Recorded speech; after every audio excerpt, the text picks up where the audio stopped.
Bismillahirrahmanirrahim. Assalamualaikum warahmatullahi wabarakatuh. Perkenalkan diri, saya Virastori Yusuf Nurwanto dengan NPM 857051005 dari kelas A akan mempresentasikan tentang computational video editing for dialogue driven scenes atau mengedit video.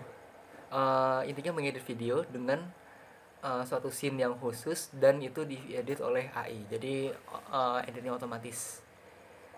Jadi di sini itu bisa memakai kamera apa aja. Terus editing itu kan juga diperlukan untuk membuat satu scene itu terbangun emosinya, nada-nadanya dan juga style-stylenya agar bisa diterima oleh orang banyak dan juga bisa masuk gitu. Misalnya bikin orang terharu atau misalnya membuat orang emosinya itu jadi kesel atau gimana kan. Oke, lanjut. Jadi editing itu sangat penting dan juga intinya di paper ini dari tim yang telah diintroduksi di paper ini, yaitu Kenzilik dan kawan-kawan ini, mereka membuat suatu sistem yang jika kita menginput klip-klipnya, take-take-nya dari suatu scene tersebut dan juga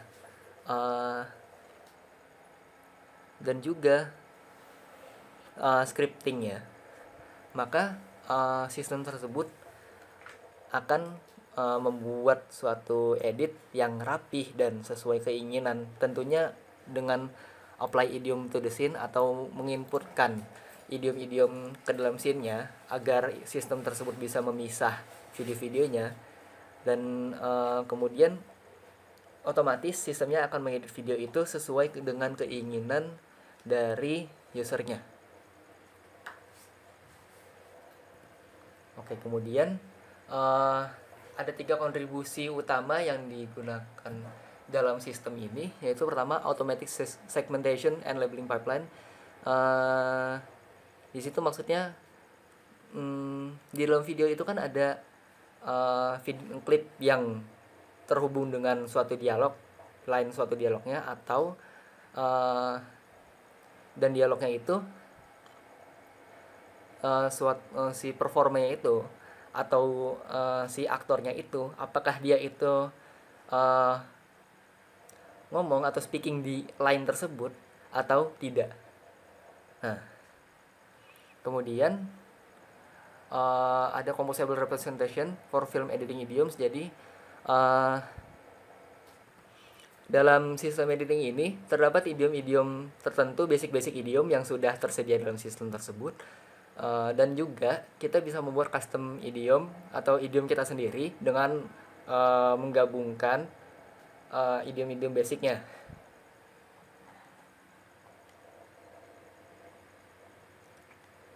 Nah, kemudian idiom-idiom ini kita bukan menggabungkan, tetapi mendistribusikannya dengan dan di encoding juga dengan hidden Markov models. Nah, pendekatan ini bisa membuat kita untuk mengcombine idiomnya dengan dengan perhitungan aritmetik yang simple. Oke. Kemudian di yang ketiga idiom based editing interface. Tadi sudah disebutkan bahwa kita bisa mengedit idiom-idiom kita sendiri dengan mengaplikasikan idiom-idiom yang sudah ada, entah itu digabungkan atau dipotong sedikit atau kita membuat benar-benar pure idiom sendiri. Dan dengan begitu tujuan dari dibuatnya sistem ini adalah memangkas waktu pengeditan sebanyak 50%.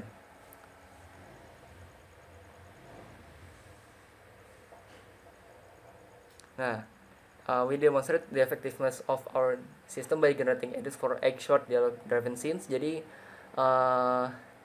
scene tersebut normalnya itu membutuhkan 110 sampai 217 menit untuk dia otomatiskan editingnya. Dan kemudian setelah dievaluasi ternyata dengan memakai sistem tersebut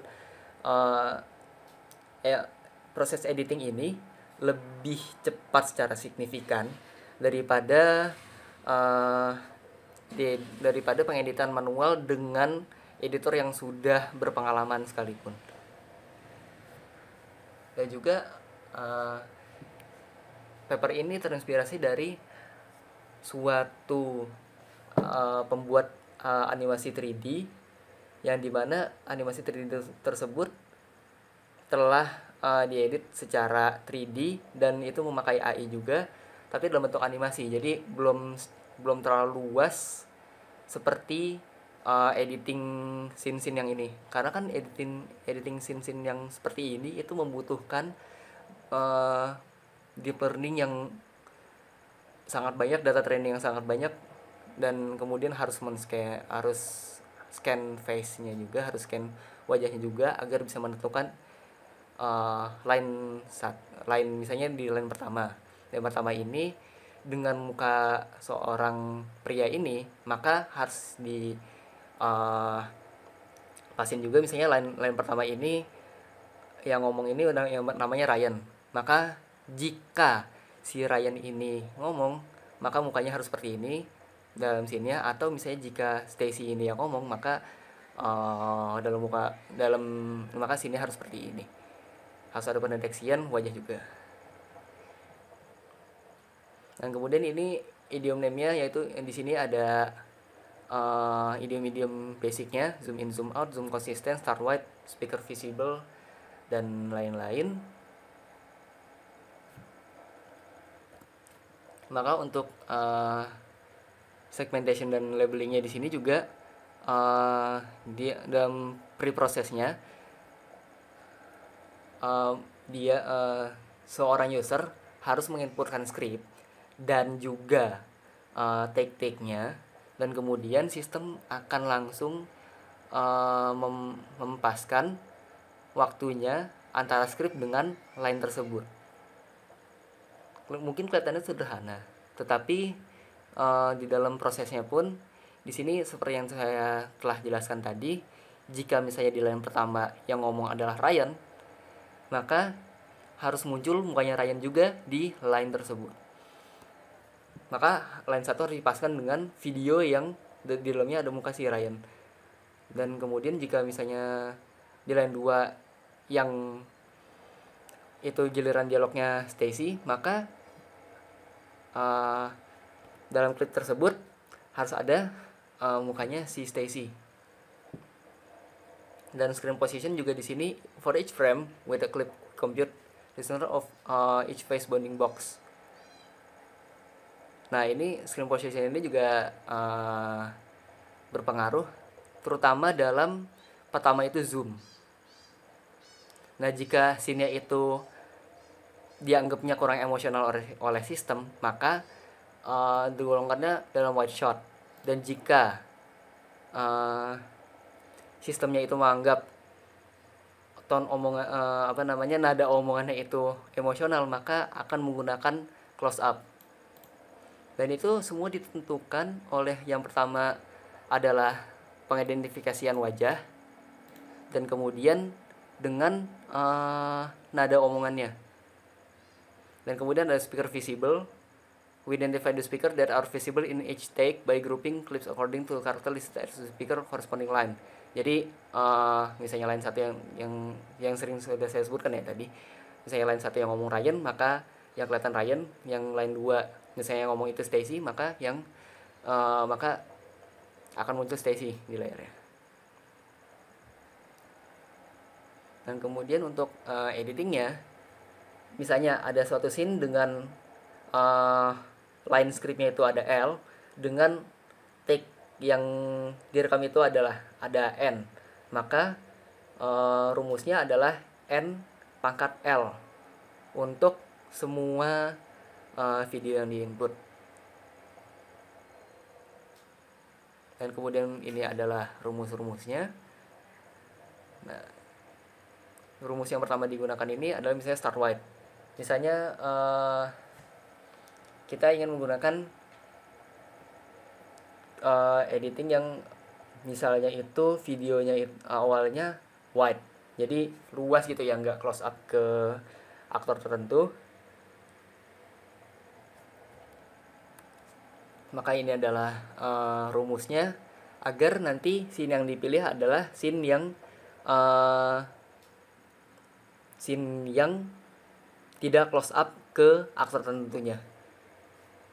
Kemudian misalnya kemudian ini adalah rumus yang avoid jump cuts, atau nanti mungkin jump cuts ini bisa dilihat di Wikipedia sendiri, ada halaman tersendiri. Jadi untuk menghindari jump cuts dan agar antara tag yang pertama dengan tag yang kedua itu bagus, maka dibuatlah rumus seperti ini. Jadi untuk merapikan editan dan tidak terjadi jump cut. Dan kemudian speaker visible. Nah, if speakernya itu adalah Stacy, maka visible-nya di layar pun juga Stacy. Ini if speaker di line-nya adalah Stacy, maka visible-nya itu menunjukkan ini mukanya Stacy atau bukan gitu kan. Jadi dipasin antara line dengan yang kelihatan di layarnya.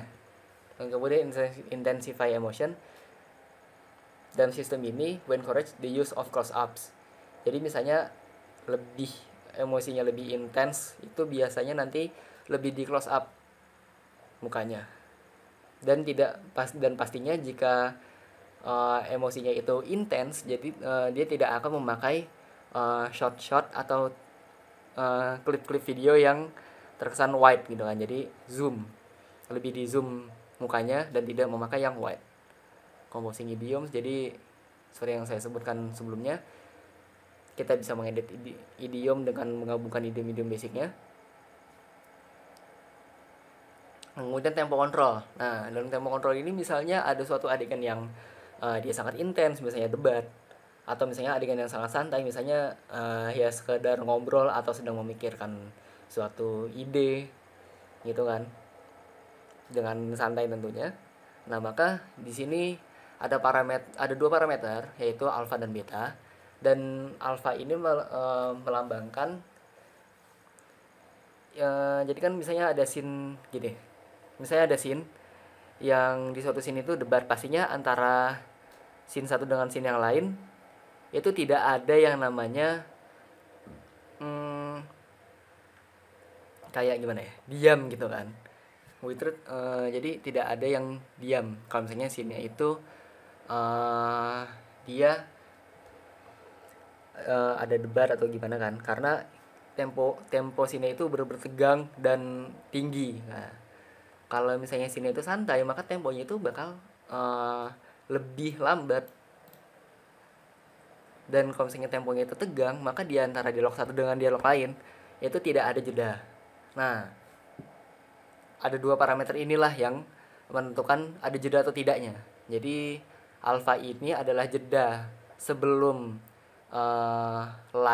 sebelum pergantian line, dan kemudian beta ini adalah jeda setelah line tersebut dipakai dalam suatu klipnya itu.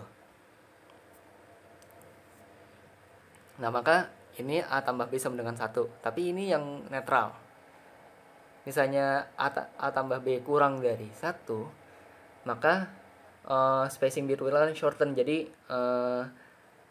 antara line satu dengan line selanjutnya itu dianggapnya tegang, temponya tinggi, dan istilahnya lebih penting gitu loh. Jadi tidak ada jeda, dan kemudian kalau misalnya alfa tambah beta lebih dari 1, maka antara line satu dengan line kemudiannya itu akan dibuat lebih santai dan lebih lambat alurnya.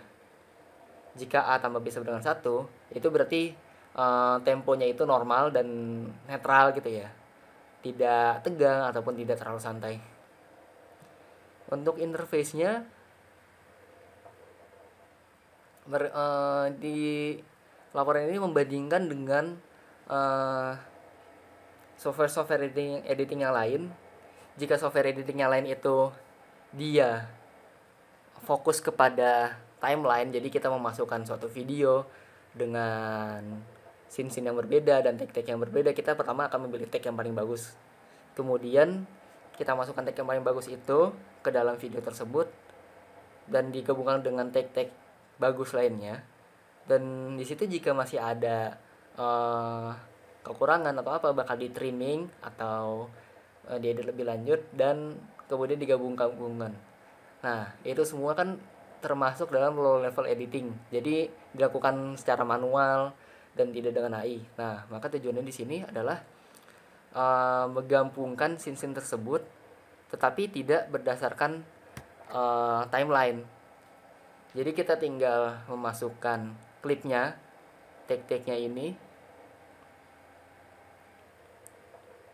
Jadi take-nya ini misalnya jadi kan di sini ada A, B, C, D dan lain-lain. Nah, kita tinggal memasukkan scriptnya di kolom A, kemudian di kolom B kita tinggal memasukkan klip-klipnya. Jadi klip dengan warna yang sama itu adalah klip yang sebenarnya konteksnya sama, cuma take-nya berbeda. Jadi nanti dipilihkan oleh AI-nya ini, dipilihkan oleh sistemnya ini yang paling bagus take-nya mana, yang paling mendekati emosi yang diinginkan oleh user ini yang mana, dan kemudian jika warna dan kemudian perbedaan warna ini menunjukkan bahwa antara yang misalnya yang kuning ini dengan yang pink ini itu line-nya berbeda. Maka setelah disatukan dengan idiom-idiom yang telah kita buat atau yang telah kita masukkan basic idiomnya, maka nantinya akan keluar hasilnya di kolom yang D ini, di D.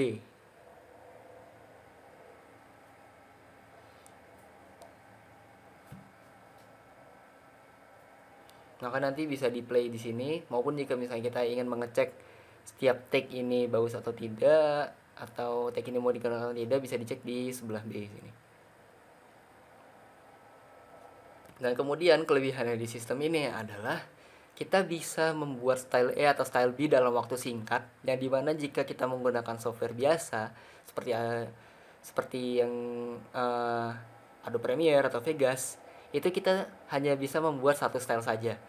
Nah, sedangkan kita bisa membuat 2 style di sini atau bahkan 3 style yang seperti di contoh pertama ini, yang pastinya akan memakan waktu yang lama jika kita menggunakan software editing biasanya. Karena ini outputnya ada 2, yaitu pertama video dengan style A, dengan kemudian ini video dengan style B, sedangkan kita pastinya cuma hanya bisa memakai satu style saja jika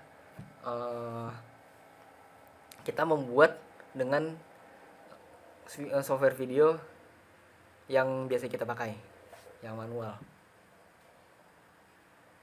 Dan kemudian dalam evaluasinya, di sini author dari paper ini dia mewawancara seseorang editor profesional dengan pengalaman sekitar 25 tahun. Nah, jadi totalnya jika editor tersebut mengedit dengan software yang manual yang biasa dia pakai, itu membutuhkan waktu sekitar 3 jam untuk memproduksi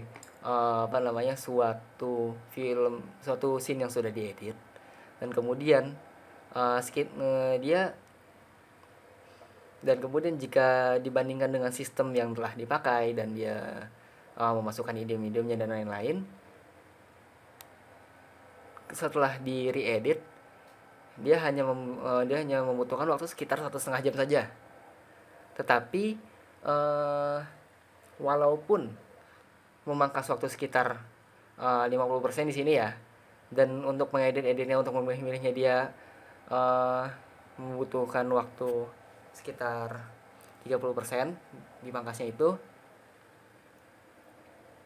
maka ada harga yang harus dibayar, yaitu ada beberapa scene yang menurut dia itu emosional tetapi tidak sesuai dengan keinginan dia untuk dieditnya. Misalnya ketika emosional harus kan di close up, tapi menurut si editornya ini harusnya tidak harus di close up gitu.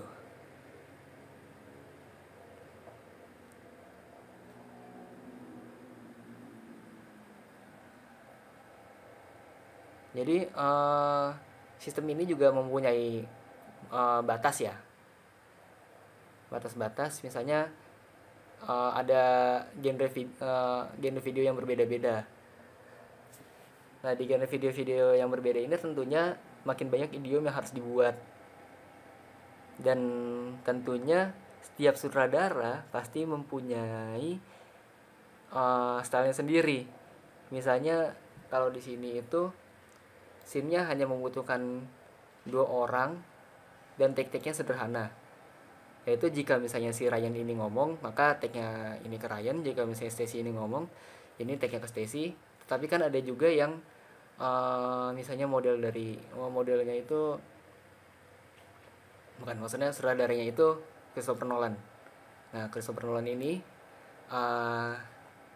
jika dia membuat film, maka scene itu bakal muter di antara dua aktor tersebut. Jadi benar-benar muter, dan itu pastinya membutuhkan idiom yang sangat banyak dan benar-benar susah.